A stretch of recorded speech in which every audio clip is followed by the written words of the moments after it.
making fresh batch of khichiya papad using tortilla maker. It's not connected to the electricity.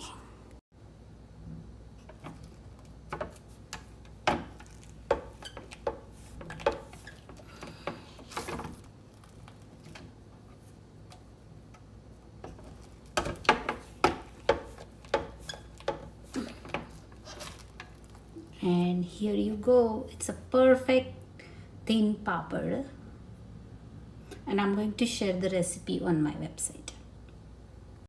I was able to make around 45 papad, and I'm drying it inside the house until tomorrow when sun comes out, and then I'll dry it outside.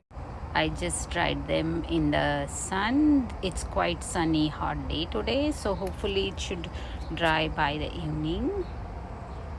Papad are now completely dry. As you can hear them, you can fry them, roast them, or microwave them, and you can store this for the whole year.